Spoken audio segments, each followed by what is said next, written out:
بسم اللہ الرحمن الرحیم۔ شعبان کا مہینہ بڑی عظمتوں اور برکتوں والا مہینہ ہے، جس کی فضیلت ہمیں قرآن و حدیث کی روشنی میں واضح ملتی ہے۔ جیسا کہ حدیث پاک میں بیان ہوا ہے کہ آپ صلی اللہ علیہ وآلہ وسلم نے فرمایا، رجب اللہ تعالیٰ کا مہینہ ہے، شعبان میرا مہینہ ہے اور رمضان میری امت کا مہینہ ہے۔ اس مہینے کے چاند کے ساتھ جڑا ایک انتہائی مجرب وظیفہ آج ہم آپ دوستوں کی خدمت میں پیش کرنے جا رہے ہیں، جو کہ دولت مند اور امیر بننے کا بہت ہی مجرب وظیفہ ہے، اور یہ عمل حضرت علی رضی اللہ تعالیٰ عنہ کا بتایا ہوا خاص عمل ہے۔ شعبان کا یہ مہینہ کس قدر برکتوں والا مہینہ ہے، اس بات کا اندازہ اس بات سے لگایا جا سکتا ہے کہ ہمارے پیارے آقا حضرت محمد مصطفیٰ صلی اللہ علیہ وآلہ وسلم ماہ رمضان کا استقبال رجب اور شعبان کے مہینے سے کیا کرتے، اور ماہ رمضان کے لیے رجب اور شعبان کے مہینوں کا چاند اہتمام کے ساتھ دکھا کرتے۔ شعبان کا چاند دیکھنے کی دعا، اس بارے میں سیدنا انس بن مالک رضی اللہ تعالی عنہ بیان فرماتے ہیں کہ جب آپ صلی اللہ علیہ وآلہ وسلم رجب کا چاند دیکھتے تو آپ یہ دعا فرماتے، اللہم بارک لنا فی رجب و شعبان و بلغنا شہر رمضان۔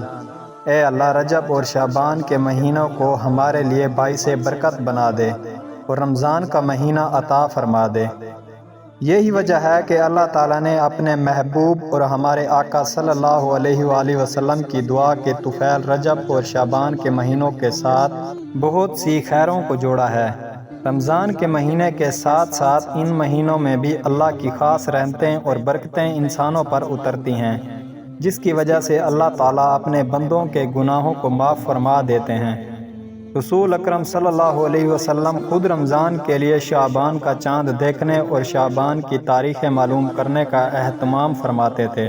اس بارے میں ام المومنین حضرت عائشہ صدیقہ رضی اللہ عنہا بیان فرماتی ہیں کہ رسول اللہ صلی اللہ علیہ وسلم دوسرے مہینوں کی نسبت شعبان کی زیادہ حفاظت کرتے، یعنی شعبان کی تاریخیں معلوم کرنے اور انہیں یاد رکھنے کا اہتمام فرماتے تھے۔ نیز سرکار دو عالم صلی اللہ علیہ وآلہ وسلم صحابہ کرام رضوان اللہ علیہم اجمعین کو بھی ماہ شعبان کا چاند دیکھنے،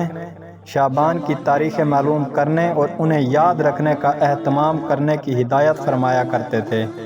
حضرت ابو ہریرہ رضی اللہ تعالی عنہ بیان کرتے ہیں کہ رسول اللہ صلی اللہ علیہ وسلم نے ہدایت فرمائی کہ رمضان کے لیے شعبان کا چاند دیکھنے کا اہتمام کیا کرو۔ اس حدیث کا مکمل مفہوم اور وضاحت یہ ہے کہ شعبان کا چاند اہتمام کے ساتھ دیکھنے کے بعد شعبان کی تاریخوں کو شمار کیا جائے، ایک ایک دن گنا جائے۔ جب شعبان کی 29 تاریخ ہو تو رمضان کا چاند دیکھنے کا اہتمام کیا جائے۔ نبی رحمت حضرت محمد صلی اللہ علیہ وسلم نے شعبان کا چاند دیکھنے کا اہتمام کرنے اور اس کی تاریخیں معلوم کرنے کی ہدایت اس لیے فرمایا تاکہ رمضان کے مہینے کے آغاز کا صحیح فیصلہ کرنے میں کسی قسم کی دقت اور مشکل پیش نہ آئے۔ احادیث سے یہ بات بھی ثابت ہوتی ہے کہ ماہ رمضان سے گہرے روحانی تعلق کی بنا پر رسول اللہ صلی اللہ علیہ وسلم پر رمضان کی آمد سے پہلے ہی شعبان کے مہینے میں ایک خاص کیفیت طاری ہو جاتی تھی۔ اس لیے ہمیں چاہیے کہ ہم بھی شعبان کے مہینے کی قدر کریں اور اس مہینے میں اللہ تعالیٰ سے خوب دعائیں مانگیں، گناہوں کی معافی مانگیں اور اسی مہینے میں